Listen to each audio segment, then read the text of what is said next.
Que a paz de Jesus esteja em nossos corações. Estamos aqui hoje para o estudo do capítulo 59, Jesus Contigo, da obra Messe de Amor, de Joana de Ângeles, por Divaldo Pereira Franco. Ela fala assim: dedica uma das 7 noites da semana ao culto do Evangelho no lar, a fim de que Jesus possa pernoitar em tua casa. Então vejam bem, o Evangelho no lar, uma das 7 noites, realizado preferencialmente à noite, para que Jesus permaneça à noite em nossa casa. Naturalmente, ele manda alguns espíritos superiores para nos atender às necessidades. Também é óbvio que os espíritos superiores não nos querem como pessoas às quais eles devem sempre servir, como pessoas que só recebem. Aquele que recebe tem que se fortalecer para poder ombrear com eles na tarefa do bem e, assim, fortalecido, poder também servir aos demais. Então, prepara a mesa, coloca a água pura, abre o Evangelho, distende a mensagem da fé, enlaça, quer dizer, une, envolve, prende a família e ora. Jesus virá em visita. E para sabermos aí de como agem os espíritos para fluidificar a água, podemos ver no livro Nos Domínios da Mediunidade que a água tem a capacidade de absorver as propriedades das energias mentais dos espíritos superiores. Como vemos no livro Nos Domínios da Mediunidade, o diretor espiritual Clementino, da reunião mediúnica, ele magnetiza a água para servir aos médiuns. Então é assim que eles fazem. E essas energias mentais superiores podem ser fixadas em nosso corpo, nos dando saúde perispiritual e saúde física, porque o nosso corpo também é constituído de um elevado percentual de água. Só que o vaso, que somos nós, deve estar apropriado à manutenção da água pura, porque, do contrário, a água pura num vaso não puro, ela vai perder as suas propriedades, certo? Então, uma das 7 noites, Jesus pernoitará conosco. Coloquemos a água, abramos o Evangelho e distendamos a mensagem da fé. Com a família unida, enlaçada, Jesus virá em visita. Quando o lar se converte em santuário, o crime se recolhe ao museu. Quando a família ora, Jesus se demora em casa. Então, os espíritos superiores que vêm nos atender com a realização do Evangelho no lar, eles não vão ficar simplesmente durante o período do Evangelho no lar.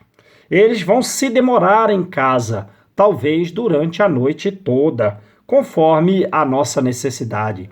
Podem também nos levar a excursões no plano superiores para realizarmos cursos.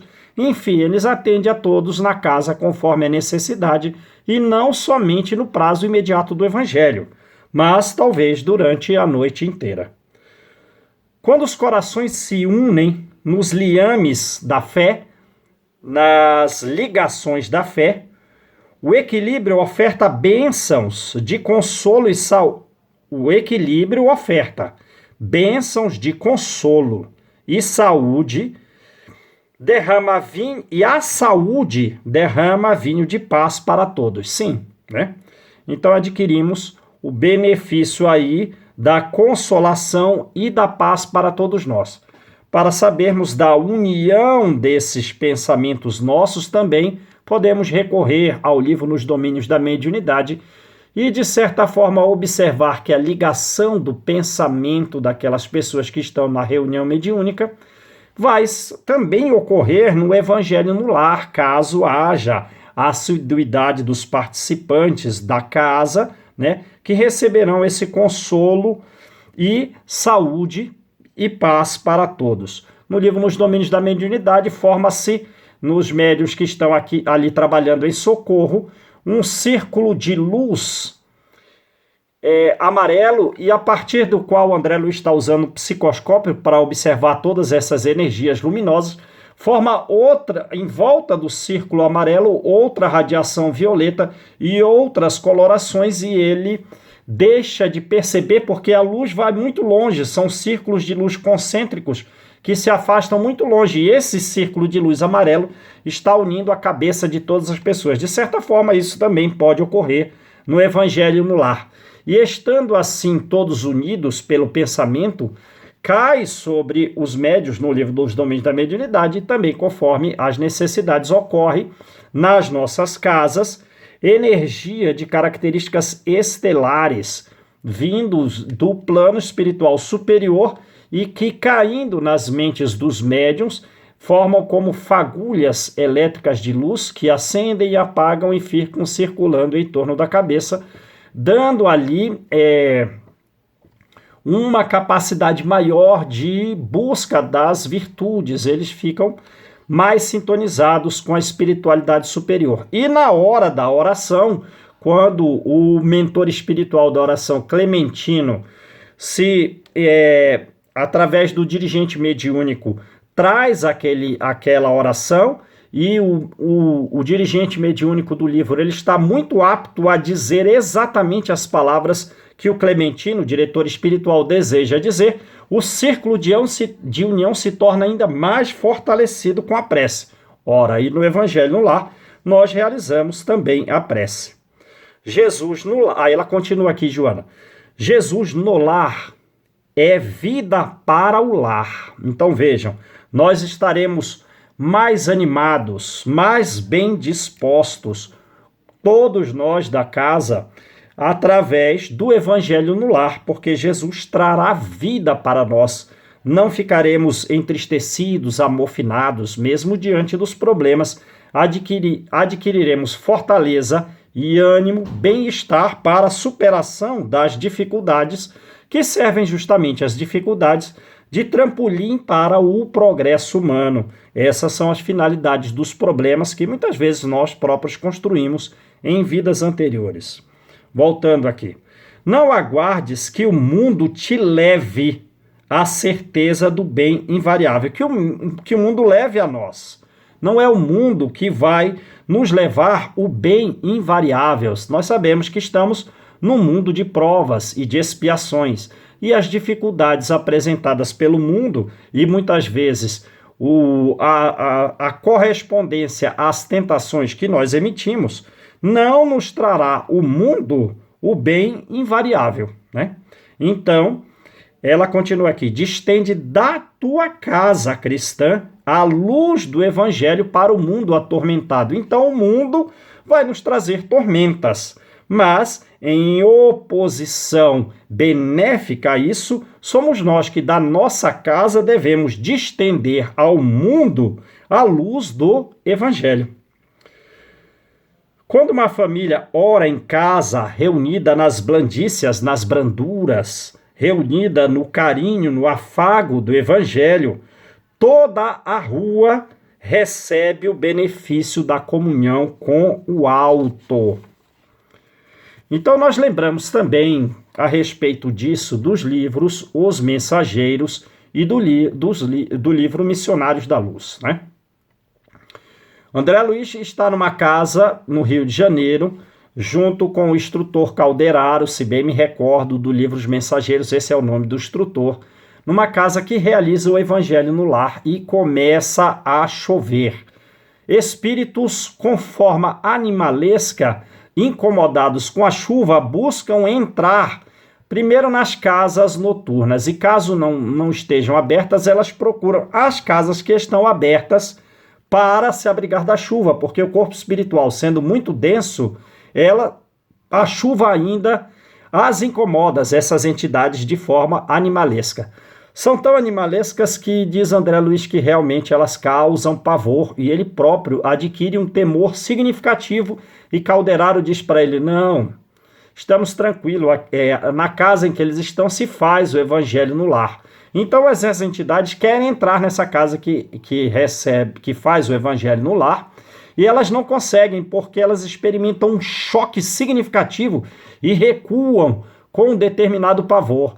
Aí diz Calderaro, porque a realização do evangelho no lar não só serve de iluminação à alma, como também construção de uma fortaleza para a casa. É um mecanismo de defesa contra as energias inferiores.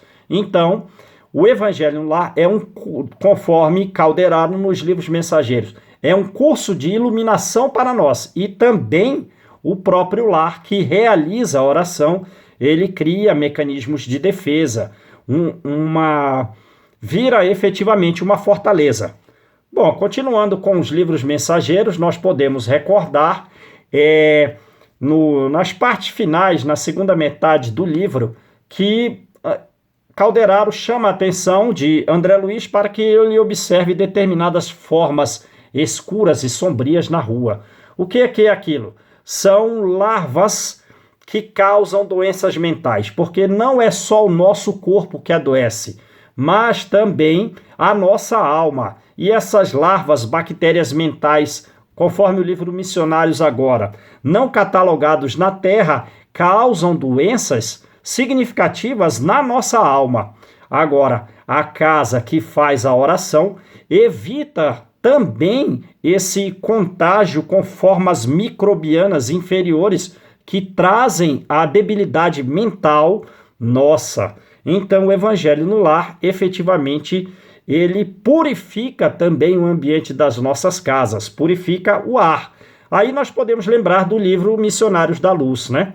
Em que estão desejosos, numa reunião mediúnica, de desenvolver a mediunidade, um jovem recém-casado, 8 meses casados, mas que antes do casamento ele seguia uma vida sexual um tanto desregrada e ainda se sente atormentado mesmo após o casamento pelas entidades com as quais se vinculou nessa vida anterior de solteiro. São 2 entidades. Então ele vai à casa espírita e depois, na casa espírita, de certa forma, essas entidades com quem ele se vinculou, nas reuniões mediúnicas elas não entram, eles entram nos estudos públicos, porque eles também estão recebendo tratamento. E o caso que o André Luiz está observando é de uma reunião mediúnica, então essas entidades não entram e ali ele adquire uma determinada proteção contra os efeitos dessas entidades inferiores. Tem outras pessoas com outras dificuldades, ele é na área sexual, uma outra senhora é na área alimentar, ela come excessivamente, praticando a glutonaria. Um outro senhor tem vínculo mais com o álcool. Porém, em todos eles se observam essas larvas que, digamos, atuam nos seus perispíritos, causando diversos problemas. E são larvas, espécies de vida microbiana, não catalogadas na Terra, causando doenças na própria alma. Então, no rapaz está tomado de formas vorazes, negras, com muito movimento no aparelho urogenital. A outra senhora com um problema gastronômico no aparelho digestivo e o senhor que está influenciado do álcool também no aparelho digestivo, no sistema endócrino, eles estão com larvas, cada uma delas diferente. Como que eles conseguem isso? Primeiro, pelo cultivo de pensamentos inferiores. E, segundo, por esse cultivo de pensamentos inferiores, eles dão aso à manutenção de um contato um tanto frequente com entidades inferiores que, além de lhes sugar a energia vital, deixam neles essas vidas microbianas. Então é pelo contato com entidades inferiores que na nossa alma ficam essas vidas, essas larvas que nos causam dificuldade. Mas na casa espírita eles estão recebendo um atendimento com relação a esse problema. E o rapaz que tem no seu aparelho urogenital aquelas formas monstruosas, das quais ele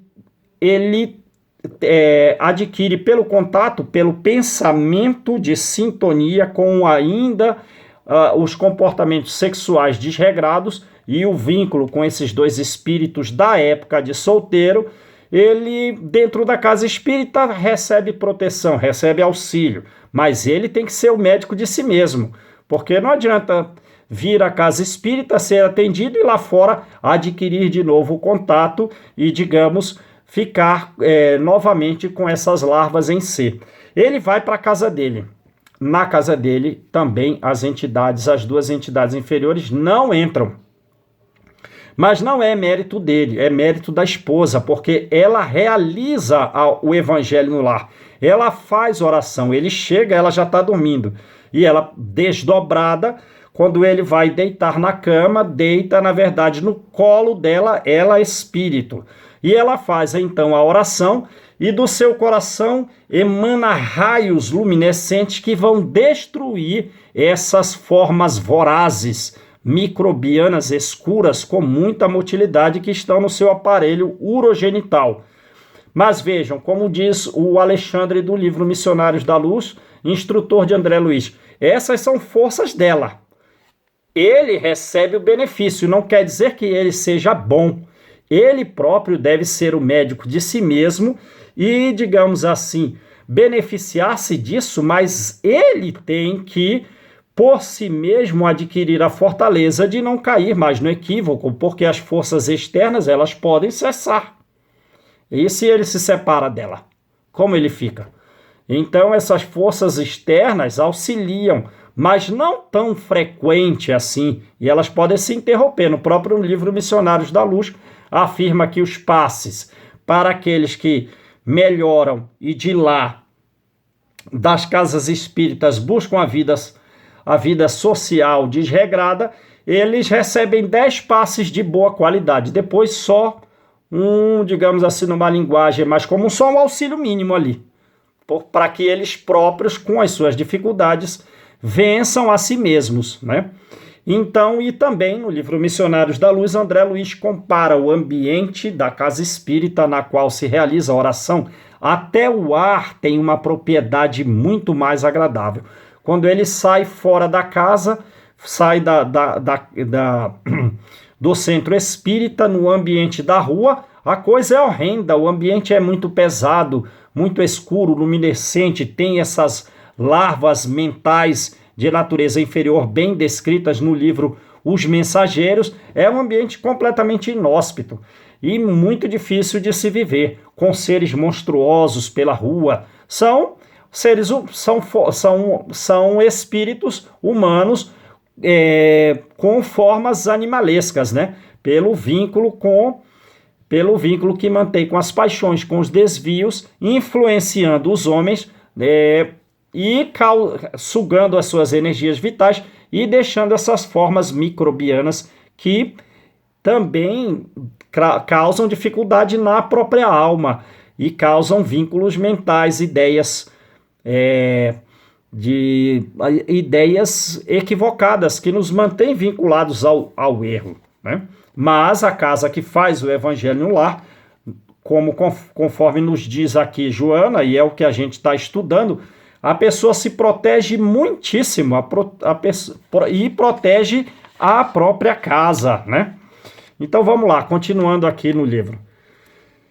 Se alguém num edifício de apartamentos alça aos céus a prece da comunhão em família, todo o edifício se beneficia, qual lâmpada ignorada acesa na ventania.